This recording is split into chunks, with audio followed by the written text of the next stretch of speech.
Naghain ng panukala ang isang senador na nagtatakda ng parusa sa pag-abandona sa magulang na may edad o may sakit. Tama lang bang idaan sa batas yan? At hanggang saan ang dapat obligasyon ng mga anak? Ang boses mo. Pakinggan natin sa pagtutok ni JP Soriano. Oras na ng pagkain ng 63 anyos sa si Tess nang abutan namin sa kanilang bahay sa Quezon City. Taong 2019 nang ma-stroke siya. Mula noon, ang anak na si Chris na ang nag-aalaga sa kanya. Hanggang sa pagtanda niya po, ngalagaan ko po siya. Babalik ko po sa kanya kung ano yung pag-aalaga niya sa akin dati. Ano pong gustong sabihin niyo kay Chris na nandito para sa inyo? Maraming salamat po sa inyo. Isa lang si Tess sa mga senior citizens sa bansa. Nakapiling pa rin ang kanilang mga anak at inaalagaan sila. Meron ding senior citizens na ipinaubaya na sa mga home for the aged. Meron ding mga tuluyan ng inabandona. Kaya inihain ni Senador Ping Lacson ang Parents Welfare Act of 2025 na layon matiyak na hindi iiwan ng mga anak ang kanilang maedad ng magulang sa kanilang oras ng pangangailangan. Sa panukala, ang magulang na nangangailangan ng suporta ay maaaring maghain ng petition for support sa korte. Ang mga anak na hindi makakasunod sa support order ng korte ay maaaring patawan ng levy. Kung sumaway ng 3 sunod-sunod na buwan na walang dahilan, maaari silang ikulong ng 1 hanggang 6 na buwan at multahan ng 100,000 pesos. Ang mga mag-aabandona naman sa magulang ay maaaring makulong ng 6 hanggang 10 taon at magmulta ng hanggang 300,000 pesos.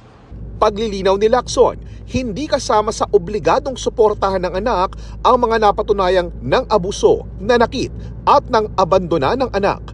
Pero kailangan niyang patunayan sa korte ayon sa Section 16 ng panukala para ibasura ng korte ang petisyon o pababain ang halaga ng tulong. Hindi rin daw pananagutin ang mga anak na walang kakayahang pinansyal para tumulong. Sabay pagdiin na shared responsibility ng mga anak at ng gobyerno ang pag-aalaga sa matatanda. Nakatakda rin anya sa batas na dapat may pasilidad para sa mga matatanda sa bawat bayan at highly urbanized city. Bahagi na po ng kulturang Pilipino ang alagaan ng mga anak ng ating mga magulang kapag sila'y nagkaedad na, pero ngayong minumungkahi ng isang mamabatas na gawin na itong isang batas kung saan pwedeng multahan at pwedeng makulong ang mga hindi susunod dito sa pag-aalaga sa kanilang mga magulang. Ano kaya ang boses dito ng mga kababayan nating Pilipino? Hindi po ako sang-ayon dun. Gawain na po ng tao na aalagaan talaga po yung mga magulang nila. Yan. Kumbaga, hindi siya magiging obligasyon. Dapat lang po talaga lang may pasa yung batas sa ganyan. Yung magulang natin, kahit tumanda yan, kahit ano na yan, dapat inaalagaan pa rin po natin yan. Ang senior citizen na si Merlinda, hindi raw niya inisip kailanman na obligasyon ito ng kanyang mga anak. Kung mga talagang nasa kaangat ang buhay, mayaman, and then dinabaliwala ang magulang, yun, dapat sila. Dahil negligence na yun talaga. Ang National Commission of Senior Citizens o NCSC bukas sa anumang panukalang makakatulong at magbibigay proteksyon sa mga Pilipinong senior citizens. Pero dapat din daw mas pagtuunan ng pansin ang pagpapalakas sa mga holistic programs o mga komprehensibong programa para mapanatiling productive at aktibo at malusog ang mga nakatatanda. Na anything that is ordered sometimes really is not the way to go. Siguro meron tayong pwedeng pag-aralan para mapag-igi natin paano paghandaan yung mga nakatatanda. Para sa GMA Integrated News, ako po si JP Soriano, nakatutok 24 oras. Pakinggan naman natin ang boses ng mga kapuso online.